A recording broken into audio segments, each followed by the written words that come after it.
Obrigada, espero que vocês gostem da apresentação. Inclusive, esse trabalho foi um trabalho que foi desenvolvido durante o meu tempo no Itaú.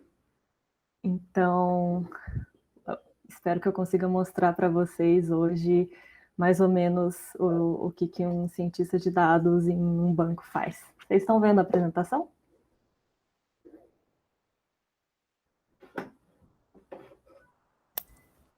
Tá, tudo certo. Tudo certo?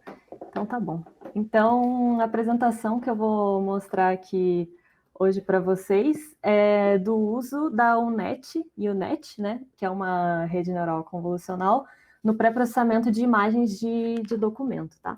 Aí só falando um pouquinho sobre mim, eu sou graduada em informática biomédica e também fiz mestrado em inteligência computacional no departamento de informática da UFPR. Eu sou cientista de dados, como eu falei, esse foi um trabalho que foi desenvolvido no tempo que eu trabalhei no Itaú. Desde então já trabalhei no Santander e agora eu estou no Nubank. Então, que nem foi falado, tenho alguma experiência com esse mundo bancário. E um fun fact para quebrar o gelo, para vocês me conhecerem um pouco melhor, é que eu pulei do terceiro maior bungee jump do mundo, na África do Sul. Ano passado eu fui para lá só para fazer isso. Adoro rolê adrenalina. Se vocês quiserem me convidar, podem me chamar que provavelmente eu vou topar. Agora entrando mais um pouco aqui do que eu vou falar, como eu falei, eu vou falar hoje sobre uma aplicação da UNET, que é uma rede neural convolucional muito utilizada para problemas de visão computacional. Mas o que são problemas de visão computacional, né? Então, geralmente, o que a gente tem é... Pelo motivo mais tosco possível, foi falta de pagamento, porque o banco não debitou, né? E eu achava que o Google tava, sei lá, porque o Google deu uma mensagem super estranha, parecia que tava sendo atacado o Google, sabe? Quando eu tentei entrar no Gmail. Eu comecei a ficar em pânico. É.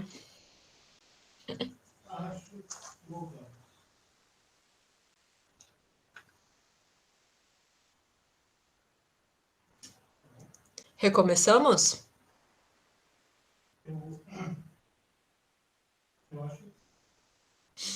Desde a apresentação, não, né? Posso só falar que a gente teve um problema técnico.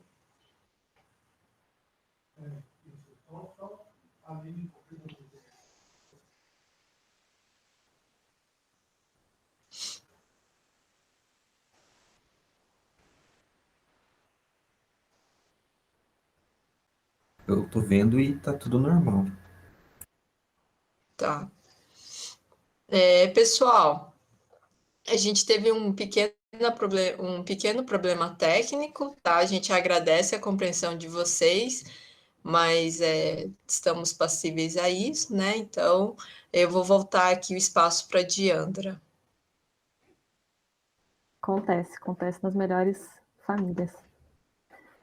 Bom, eu estava falando um pouquinho aqui sobre as diferenças, né, entre as tarefas de visão computacional e estava focando aqui nessa última parte que é a segmentação de imagens, que é o foco da apresentação de hoje, né? Então, quando eu estou falando de segmentação de imagens, eu quero saber exatamente, pixel a pixel na minha imagem, a qual classe aquele pixel pertence. Então, isso é muito utilizado, por exemplo, para carros autônomos. Então, aqui na imagem vocês podem ver que tem, para cada artefato, tem um labelzinho ali, né? Então, para árvore, para calçada, para os carros, para pedestre, para poste, sinaleiro, qualquer coisa desse tipo, tem exatamente delimitado aqui aonde começa e aonde termina, tá? E como eu falei, isso é muito utilizado, por exemplo, em carros autônomos ou algumas outras aplicações que, em sua maioria, resolvem problemas como esse usando redes neurais convolucionais, né? As famosas CNNs. E de onde que elas surgiram, né? Então, em 2012, o mundo não acabou e um paper foi publicado sobre a AlexNet.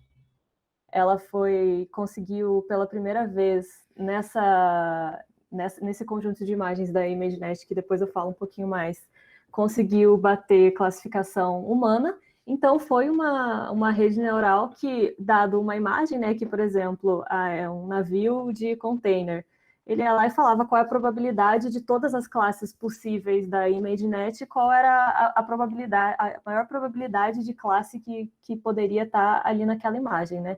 Então, aqui são alguns exemplos reais, né, da AlexNet. E aqui, como vocês podem ver, ela bateu em 2012 pela primeira vez alguns outros métodos que eram muito mais rasos, né? Digamos assim, redes neurais mais rasas. E assim, ao passar dos anos, né, desde 2012, mais CNNs foram aparecendo. Então, essa aqui é a arquitetura dessa rede da AlexNet. Essa aqui, algum tempo depois, surgiu a GoogleNet, a VGG, a ResNet, todas redes muito, muito famosas, né, para quem já ouviu falar um pouquinho de Deep Learning. Então, quer dizer que foi em 2012 que as CNNs foram inventadas? Na verdade não, né? A base para as redes neurais vem de 1940, então de muito tempo atrás, e para Deep Learning em específico, também já tinha alguns trabalhos sendo publicados lá por 1960, né? Então, o que mudou? Por que se fala tanto de Deep Learning agora, tanto de redes neurais, né? O que mudou é que agora, basicamente, a gente tem muito mais dado, né? Então, a ImageNet, que foi esse desafio que eu falei que a AlexNet bateu, ela é um conjunto de mais de 15 milhões de imagens, se eu não estou enganada, mais de 1.000 classes, e é uma super base de dados que foi rotulada em sua maioria, por humanos. Então, que alguém não, né? Vários alguém tiveram que olhar imagem a imagem e falar, tá, nessa imagem aqui eu tenho classe tal, nessa imagem aqui eu tenho uma planta do tipo tal, nessa aqui eu tenho um cachorro de tal raça. Porque, na verdade, era isso também que faltava, né? Obviamente, até deixei aqui a imagem de uma rede neural, a gente sabe que, em grande parte, sim, foi por causa do método. Mas também foi porque agora a gente tem máquina para conseguir rodar métodos como esses, né? Com tantas redes e de tanta capacidade, complexidade computacional, mas é também porque a gente tem muitos mais dados, né? Até coloquei aqui um exemplo do Google, que é interessante a gente sempre lembrar que, na verdade, quando a gente está clicando ali nas coisas que o Google pede, a gente está marcando imagem para eles, né? Então, a gente tá dando trabalho de graça ali para eles, né? Então, a gente fica nisso de tipo, não, então, beleza, quanto mais dados eu tiver, é melhor, né? Mas será que é sempre melhor? Até coloquei uma tirinha ali, né? Porque eu acho que vale muito esse questionamento de que, tipo, a gente sabe que para Deep Learning você precisa usar muitos dados, e é isso, e também eu acho que tem muito hype agora em cima de ciência de dados, né? De tipo, não, a gente precisa coletar dados e usar dados para tudo, mas a gente tem que tomar muito cuidado com os dados que a gente está utilizando, né? Eu tinha um chefe que ele sempre falava que é tipo, se entra lixo, sai lixo.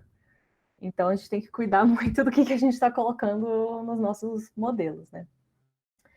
E agora, voltando para o problema do trabalho, né, em específico para processamento de imagens de documento, qual que foi a nossa ideia? A gente ia ter que analisar imagens de documento, e quando eu falo de documento, eu estou falando documento de cartório, contrato, esse tipo de documento. Então, qual que era a ideia? Ah, não, análise de documento tem muita coisa na literatura, né? Então, a gente vai poder tem muita base de dados, de análise de documento, tem muito método estado da arte, que é muito avançado, com uma performance muito boa. Então, a gente vai conseguir aplicar isso para o nosso problema, né? E aí é que começa a dor, né? Porque existe uma grande diferença entre os dados que a gente encontra na literatura dos dados que a gente encontra em cenários da vida real, né? Então, aqui eu vou usar como exemplo assinaturas. Então, quando você vai para as bases de dados da academia, você vê que está tudo perfeito. Eles tiram uma imagem por assinatura, e daí todo mundo assina dentro do espaço que é para assinar. Tem até coisa de assinatura por sensor, então não seria só a imagem, é pelo sensor que pega ali, então você consegue pegar a pressão que a pessoa estava colocando na hora da assinatura, para você tentar pegar quem é fraudador. Então, assim, é uma maravilha, né? Você consegue ver tudo. Mas quando você vai para a vida real, é esse tipo de coisa que você encontra, né? Então, são cenários que não são controlados. Você fala para a pessoa, você pode assinar nessa caixinha, a pessoa escreve lá na esquina, e acontece muito, essa assinatura aqui, inclusive a do Michael Jackson, eu peguei algumas assinaturas de gente famosa, essa assinatura gigante aqui. E o que acontece muito também é que às vezes aonde você precisa assinar fica muito perto de alguma outra coisa e aí acaba se entrelaçando. Então, aqui, por exemplo, nesse caso aqui da direita, como que eu sei, como que eu ensino para o meu computador qual risco pertence à assinatura da pessoa A e qual risco pertence à assinatura da pessoa B, né? E também, quando a gente está falando de documentos de contrato, documentos de cartório, por exemplo, uma coisa que o pessoal adora fazer é você assinou, coloca um carimbo em cima, para provar que é da pessoa. Então, começa a ficar ainda mais difícil você conseguir passar essa imagem para o seu método, para ele conseguir entender e tirar alguma informação dali, né? E aqui no nosso problema, a gente queria analisar os documentos com basicamente 2 objetivos. Um, a gente queria passar o OCR neles, e 2, a gente queria fazer verificação de assinatura. Então, ver se quem assinou é quem deveria ter assinado. Tá? Então, falar um pouquinho aqui primeiro sobre a OCR. Então, OCR significa Optical Character Recognition. Então, é você conseguir reconhecer os caracteres que estão escritos na imagem de um texto. Tá? Então, como que a gente chega nesses dados, geralmente, para documentos em específico? Tem lá algum contrato que alguém assinou, alguém tira foto ou escaneia esse documento, né? Então, isso vira uma imagem, e aí nessa imagem a gente passa o OCR. Então, o que o OCR vai fazer? Ele tem uma aplicação muito grande para reconhecimento de placas de carro, por exemplo, né? Então, se você pensa em câmeras de trânsito que ficam ali monitorando, tentam capturar exatamente qual é a placa do carro. Então, isso é OCR, né? Aqui também se pode pensar para documentos de identificação, um RG, por exemplo. Algum lugar, por exemplo, você vai abrir conta em banco, né? Usando um exemplo aí. Se você vai abrir uma conta em banco, alguns, principalmente conta digital, você precisa mandar lá a foto do seu documento. E o que é feito com isso? Geralmente é passado um OCR para conseguir identificar o nome que está escrito ali, a data de nascimento, para bater com os dados geralmente que você passa, né? E para isso tem esse método do Google, que é o Tesseract, né? Um método muito bem consolidado, mas que funciona muito bem para imagens bem comportadas, tá? Então, esse é o problema do OCR. O segundo problema que a gente está lidando aqui é de detecção e reconhecimento de assinatura. Então, eu tenho aqui o meu contrato, né? E eu sei que tem uma assinatura aqui, então eu tenho que localizar essa assinatura, exatamente essa que está aqui e não a que está embaixo.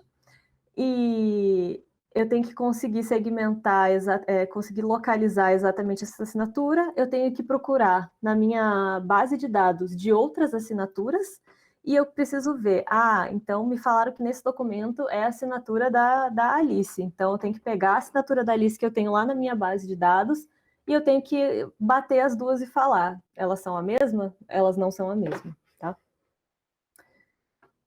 Então, aqui falando sobre os 2 problemas que a gente estava tratando aqui, em um deles eu estou avaliando o texto escrito à máquina, né, para o caso do OCR, e no outro eu estou avaliando o texto escrito à mão. Então, para o texto escrito à máquina, geralmente qual que é o pipeline? Eu removo coisas que não são texto de máquina. A gente geralmente tenta fazer alguns filtros para deixar a imagem um pouco mais legível. Aí, de fato, eu passo isso para o meu método de OCR. E aí, depois, para esse caso de leitura de texto, geralmente eu faço alguma correção, geralmente com dicionário, corretor de texto, para aí sim eu conseguir passar isso para algum lugar, né, para deixar registrado o que está escrito ali. Para assinatura, eu também preciso remover, né, qualquer tipo de sujeira que tem na minha imagem e detectar qual seria, né, a localização da assinatura. E aí sim fazer aquele score entre os pares e conseguir definir o que eu considero que é um match bom e um match ruim, para eu conseguir responder, sim, foi a pessoa que deveria ter assinado que assinou, pode passar esse documento para frente, tá? Então, aqui no nosso trabalho, o nosso foco é justamente nessa parte de pré-processamento, né? Que seria o que a gente vê em comum, tanto para quando a gente quer analisar texto de máquina, quanto para quando a gente quer analisar texto escrito à mão, né? E remover essa sujeira da imagem, fazer esse processamento, a nossa metodologia aqui a gente escolheu foi justamente utilizando segmentação de imagem. Então, a ideia é que a gente conseguiria segmentar exatamente pixel a pixel o que é de interesse e o que não é de interesse para a nossa análise, né? E nessa parte de segmentação, tem uma rede neural convolucional que é bem famosa, que é a UNet. Aqui tá a arquitetura dela, por causa dessa cara da arquitetura dela, que ela é chamada de UNet, né, por causa desse U que ela faz aqui. E ela é uma rede neural muito boa, assim, para fazer esse tipo de segmentação pixel a pixel. Ela é totalmente convolucional, então ela aceita imagens de qualquer tamanho, não tem restrição quanto a isso. Mas, como eu falei, ela faz uma segmentação pixel a pixel. E, assim, nos problemas de machine learning que a gente tem, a gente quer resolver um problema, mas para resolver esse problema, a gente ensina o nosso modelo o que ele deve aprender. Mas para a gente ensinar isso para o nosso modelo, a gente tem que falar, ó, se eu quero que o meu modelo aprenda o que define um caso de um paciente saudável e de um paciente não saudável, eu preciso mostrar para ele um perfil e falar, esse perfil aqui é de um paciente saudável, esse perfil aqui é de um paciente que não é saudável. Então, eu preciso passar esse label, que a gente chama de target, geralmente, para o meu modelo. Só que aqui, como eu estou falando de imagem e não de uma classificação geral, eu preciso passar pixel a pixel se ele pertence ao meu objeto de interesse ou não. Então, aqui na imagem, esse exemplo aqui era para fazer uma segmentação de células, né? Então, para cada imagem que entra na rede, eu preciso, além de passar a imagem, passar como se fosse esse mapa dizendo se cada pixel é ou não de interesse para mim, se eu quero ou não tentar remover ele. Então, é uma rede que tem, geralmente, uma performance muito boa, mas tem essa questão. Então, pensando aqui na nossa aplicação, que seria de documentos, o que a gente precisaria para conseguir usar essa rede no nosso problema? Eu tenho uma imagem aqui minha de documento, de um tamanho qualquer. Para cada imagem que eu fosse colocar dentro do meu método, eu ia precisar que alguém viesse e marcasse com alguma ferramenta, pixel a pixel, ali o que é de interesse. Então, alguém ia ter que vir aqui e ficar passando com o mouse em cima exatamente de onde a pessoa escreveu para eu saber como que eu ensino isso para o meu modelo. E isso é nem um pouco viável, né? Se a gente for pensar quanto tempo, ainda mais quando a gente está falando de deep learning, que a gente precisa de muitos exemplos para fazer nosso modelo aprender, né?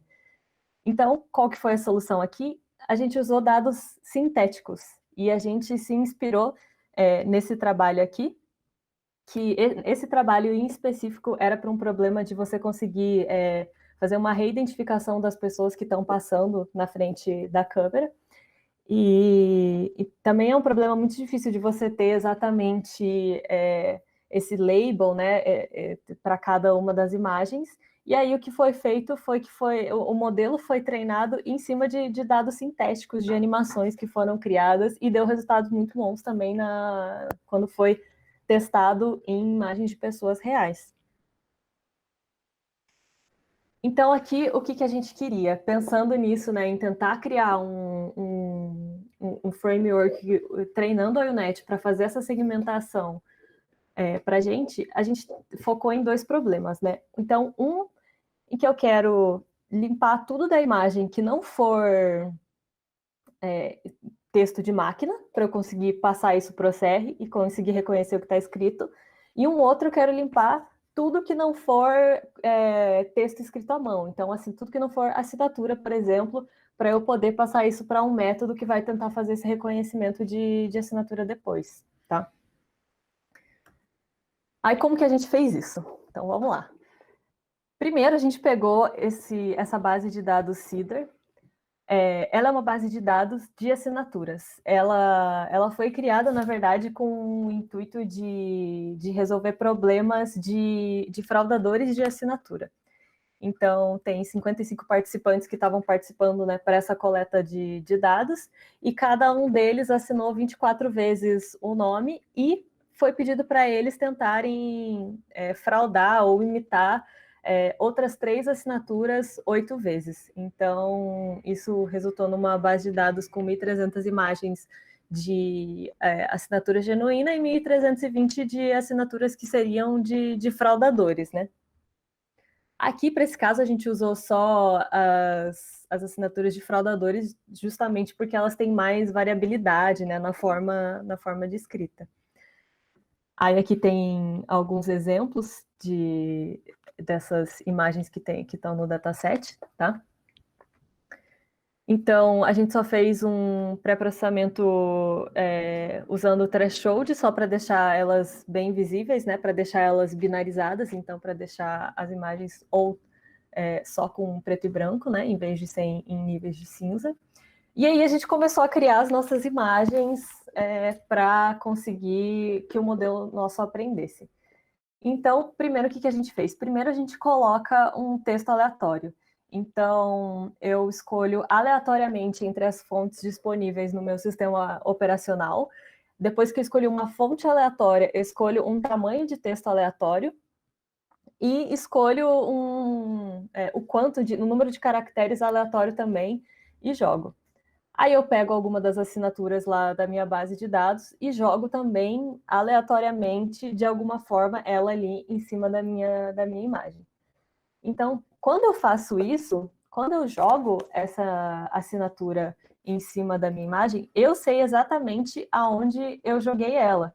Então, eu sei pixel a pixel o que é de meu interesse e o que não é do meu interesse.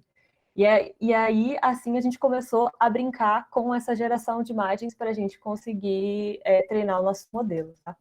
Então, a primeira versão de testes que a gente fez é só isso, só um texto aleatório e uma imagem colocada aleatoriamente, e uma assinatura colocada aleatoriamente na imagem, tá? E aí, o que a gente viu, né, nessa primeira rodada de resultados? Esse era um modelo que ele era muito bom para separar a assinatura do texto de máquina quando os dois estavam overlapping, né? Quando estavam um em cima do outro. Só que se a gente for pensar em casos, né, tipo de contratos, tem muitas vezes que isso vai acontecer, mas na verdade, na maioria das vezes, até que fica um pouco separado, né? O local onde você assina e o local onde tem, sei lá, a descrição do contrato que você está assinando. Então, a gente falou, putz, mas só que esse é um modelo, como ele é um modelo muito bom para separar texto de máquina de texto escrito à mão, e é isso que a gente quer, então a gente acabou usando ele como base. Então, os outros modelos que a gente criou a partir daqui, a gente não criava do zero, a gente não treinava do zero, a gente fez o que a gente chama de transfer learning, de começar treinando ele baseado em um outro modelo que já foi treinado, tá? E aí a gente falou, tá, beleza, então a gente não pode passar só exemplos que tem esse tipo de overlap aqui, né? A gente precisa garantir que a gente também tá treinando a nossa rede com modelos que não necessariamente vão ter esse overlap com assinatura. Então a gente foi lá, colocou o texto aleatório de novo, e aí, na hora de colocar a assinatura na imagem, a gente também sorteava aleatoriamente qual seria o grau de intersecção que a assinatura teria com o texto. E aí, outra coisa que a gente falou foi, putz, também em alguns contratos, algumas coisas, sempre tem uma linha, né? Então, geralmente tem uma linha ali delimitando aonde que a pessoa vai assinar. Então, também seria legal o nosso modelo conseguir separar esse tipo de coisa. E aí a gente falou assim, não, então beleza, vamos criar umas linhas aleatórias na imagem, colocar, e vamos ver se o método consegue separar bem. E aí o que a gente viu é que agora ele estava separando muito melhor texto e assinatura. Ele conseguia fazer essa separação. E aí, na questão das linhas, quando a linha ela estava cortando a assinatura, né? Então, se eu tinha uma linha aqui nesse caso, por exemplo, eu tenho a minha linha aqui, a assinatura passa aqui, ele conseguia fazer muito bem a separação. Só que se era uma, por exemplo, se era uma assinatura dentro de uma tabela, que a linha não necessariamente intercepta a assinatura, ele não conseguia retirar, ele acabava deixando esse tipo de linha. E outra coisa maravilhosa que a gente percebeu na nossa base de dados era o que eu já tinha falado, que muitas das imagens tinham carimbo em cima. Então, por causa desse, quando tinha esse carimbo em cima, o modelo não entendia nada e não conseguia separar. A gente falou, tá bom, a gente precisa adicionar ainda um pouquinho mais de aleatoriedade nas imagens que a gente tá passando, né? Então vamos lá, terceira rodada. Aí a gente também, na hora de colocar o texto, a gente começou a adicionar um pouco de rotação também, para também tentar adicionar um pouquinho mais de variância para o nosso modelo ficar um pouco mais genérico, né? A gente ainda tomava essa decisão de ver qual seria o grau de intersecção que a gente teria com a assinatura com o texto de máquina. Aí a gente fazia algumas transformações também de dilatar ou erodir a imagem, que seria deixar o traço da assinatura um pouquinho mais grosso ou um pouquinho mais fino, dependendo do que a gente sorteasse na hora. Então, assim, tudo bem randomicamente. E aí também o que a gente fez foi, a gente falou, putz, a gente vai ter que começar a colocar uns carimbos aqui para o nosso modelo conseguir aprender. Então, aqui para a gente publicar o trabalho, a gente usou esses carimbos que são do site do Flat Icon, né? Que você pode pegar grátis, mas na vida real a gente pegou alguns carimbos da agência mesmo, que a gente sabia que seria um tipo de carimbo que apareceriam nos documentos, né? E aí a gente também colocava eles aleatoriamente assim em cima da imagem, tá? E também a gente rotacionava aleatoriamente, dilatava ou erudia eles aleatoriamente, tá? E ainda as linhas, eu lembro que eu falei que as linhas que interceptavam a assinatura ele tirava bem, mas quando ficava meio que ao redor, ele não conseguia tirar, ele acabava deixando essas linhas que não interceptavam a assinatura. Então, além de ter casos assim, que eram linhas aleatórias, a gente começou a colocar casos que tentavam, meio que tentando imitar coisas mais da vida real. Então, aqui, por exemplo, nessa imagem, a gente falou, não, então vamos colocar uma linha meio embaixo da assinatura, né? Vamos criar umas tabelas aqui, que a gente coloca a assinatura bem no meio de uma das células da tabela, também colocar o texto ali dentro. Então, vamos colocar aqui uma caixinha ao redor, que isso também é muito comum de aparecer, né? No lugar que você tem que assinar dentro de uma caixinha e tal, para a gente tentar deixar isso um pouco mais parecido com o que a gente encontraria, né, nos nossos dados reais. E, por último, a gente também colocou um filtro de sal, que a gente chama, que seria esses pontinhos pretos na imagem, também para tentar deixar o nosso modelo mais robusto ainda para qualquer tipo de sujeira que poderia vir a ter na imagem, tá? Aí, os resultados que a gente teve depois disso foi, agora sim, está separando bem o texto e a assinatura, está tirando todo tipo de linha e também está removendo de forma ok os carimbos. Então, beleza. E aí a gente chegou numa versão que a gente falou, não, então agora é isso, vamos começar a testar, porque lembrando que esse modelo nosso, ele nem é o modelo final, né? Ele é um modelo para fazer o pré-processamento. Aí aqui tem alguns exemplos de imagens que entraram no modelo mesmo, para treinar o modelo. Então, como eu falei, na ONET a gente passa a imagem e também o que seria o target, né, o label dela. Então, aqui, esse é um exemplo da imagem para o modelo que quer separar e deixar na imagem só o que é texto escrito à máquina. Então, tem aqui os carimbos, tem aqui o filtro, né, de sal, e aqui seria só como se fosse a marcação do que seriam os meus pixels de interesse. Então, aqui eu estou falando para a minha rede que o que está em branco é o que ela deveria tentar deixar, tá? E esse aqui é um exemplo do modelo que a gente treinou, que seria para deixar e limpar imagens que entrariam para fazer a análise de assinatura. Então, aqui, de novo, eu tenho um caso, né? Tenho linhas, tenho texto, tenho esse filtro, tenho a assinatura aqui no meio, e esse aqui é o meu mapa do que eu quero que o meu modelo aprenda que ele deve deixar. Então, ele tem que limpar todo o resto, menos o que está exatamente aqui nesses pixels, tá? Então, para o nosso modelo que entraria nesse pipeline de fazer análise de texto de máquina, o que a gente quer saber é esse pré-processamento que a gente está fazendo, ele ajuda no OCR, que é o nosso objetivo, né? E para o outro texto, e para outro modelo, que seria o modelo de escrita à mão, que a gente quer saber é se esse nosso pré-processamento ajuda no reconhecimento de assinaturas. Então, falando aqui um pouco sobre a avaliação que a gente fez para esse modelo de texto de máquina, como que a gente fez?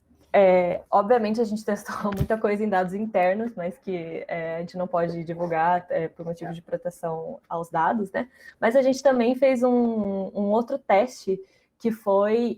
a gente pegou vários artigos da Wikipedia, e aí a gente tentou imitar como se fossem contratos, aqui ainda em dados sintéticos. Então, a gente colocava o texto aqui, e como a gente pegou esses textos da Wikipedia, a gente sabia exatamente qual era o texto que a gente estava colocando nessa imagem, né? Aí a gente colocava filtro, assinatura, e colocava carimbo, e linhas, e um monte de filtro, e aí a gente passava isso pelo OCR, tá? Para ele tentar ler aqui o que está escrito. Então, a gente passa essa imagem aqui para ele, e ele vai tentar ler ali os tipos de bactéria que causam meningite bacteriana e blá, blá, blá, tá? E aí, para a gente fazer a avaliação da qualidade desse texto que ele conseguiu ler ali, o que a gente fazia? A gente fala, então, a gente olha agora a performance de passar essa imagem aqui para o OCR do jeito que ela está, e de passar essa imagem depois que ela passa pelo nosso pré-processamento, para justamente ver se o nosso pré-processamento está ajudando, né? E aí, o que a gente viu aqui foi que a gente olhou os resultados de duas maneiras, principalmente. Então, aqui primeiro seria a performance no reconhecimento de palavras inteiras, tá? Então, aqui em verdinho seria o resultado do nosso método, né? Com o pré-processamento do nosso método. E do original, aqui seria esse que está em laranja. Então, da imagem ruidosa do jeito que ela era. E aí o que a gente consegue ver aqui é que para a mediana aqui dos dados teve uma melhora de 5%, e que também a performance fica muito mais concentrada aqui, né? Então é muito mais consistente quando a gente faz esse pré-processamento. E aí aqui ainda melhor para o reconhecimento a nível de caractere a caractere, né? Porque quando a gente fala caractere a caractere, a gente acaba acertando muito mais do que palavra, porque palavra, se você errou um caractere, você errou a palavra, né?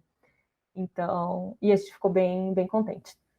E aí, esses foram os resultados para o modelo que a gente fez, considerando tentando deixar só o texto escrito à máquina.